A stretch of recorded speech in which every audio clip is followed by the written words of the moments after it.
Bonjour, bonsoir aux différents membres de la communauté d'études quotidiennes de la Bible. C'est avec une joie immense que je suis avec vous aujourd'hui dans le cadre de notre étude de la leçon de l'école du sabbat.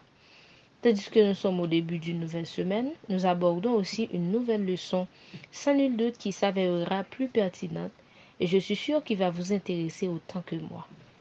Déjà, pour manifester votre appréciation de nos différentes leçons et de nos contenus, nous vous prions de nous suivre régulièrement tous les jours de la semaine et de partager aussi nos différents contenus afin que les autres en puissent en tirer profit.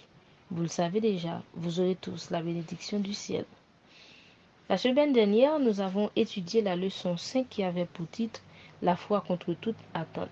Cette leçon attirait notre attention sur un aspect très particulier du grand conflit cosmique, ce dernier qui révèle un Dieu d'amour et de justice qui est notre seul chemin vers le salut, manifesté en son Fils Jésus par le plan de la rédemption et révélé dans les saintes Écritures qui sont les paroles invincibles de Dieu.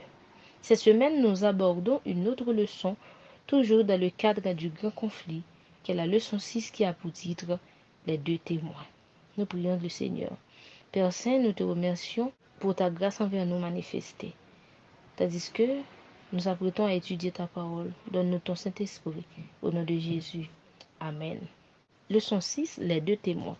Verset à mémoriser, l'herbe sèche, la fleur tombe, mais la parole de notre Dieu subsiste éternellement. Ésaïe 40, verset 8. Témoin par définition, c'est une personne qui certifie ou qui peut certifier ce qu'elle a vu ou entendu, ou personne qui certifie l'exactitude, l'authenticité des identités et des déclarations.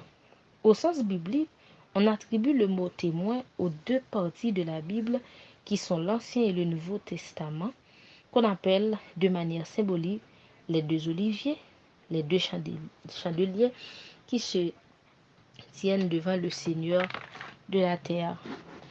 Les deux témoins qui ont le pouvoir de prophétiser, selon Apocalypse 11, versets 1 à 6. Les deux oins qui se tiennent devant le Seigneur de toute la terre, selon Zacharie 4, chapitre 4.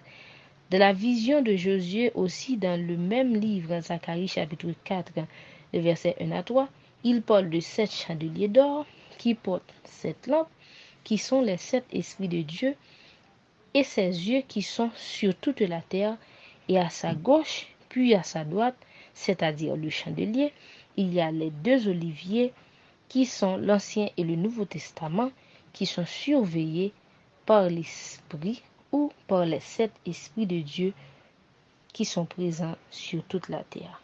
À partir de cette description donnée par la Bible du mot témoin, nous voyons aussi que seule la Bible a ces caractéristiques. Seule la Bible aussi a la capacité de certifier avec exactitude les déclarations de Dieu. On peut affirmer que ces deux témoins que parle la leçon d'aujourd'hui, eh bien, l'Ancien et le Nouveau Testament. Au cours des siècles, la parole de Dieu a été disséquée, mise en doute et rejetée. Elle a été rangée dans des monastères, brûlée sur les places publiques et déchirée en lambeaux.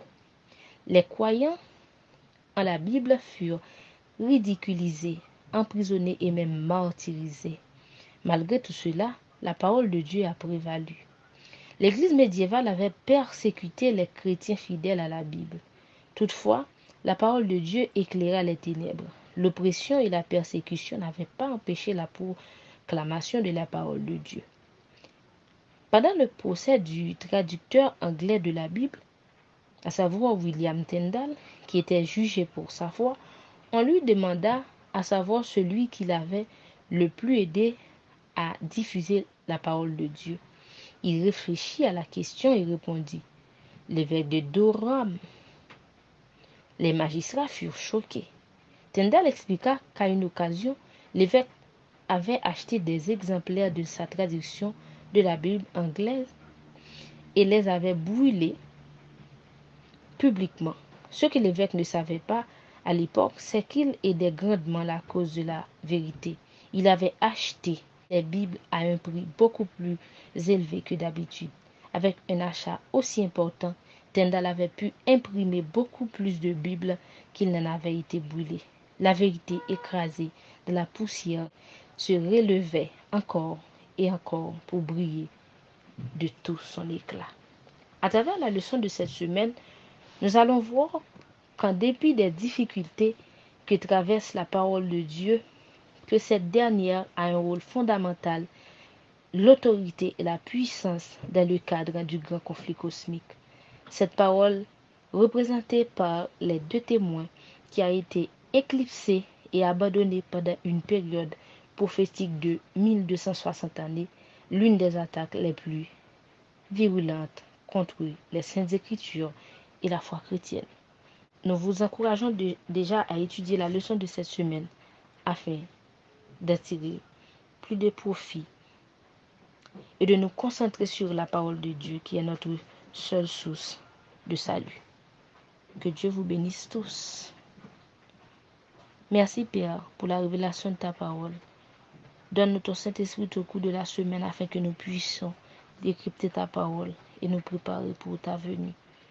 Pardonne nos péchés au nom de Jésus. Amen.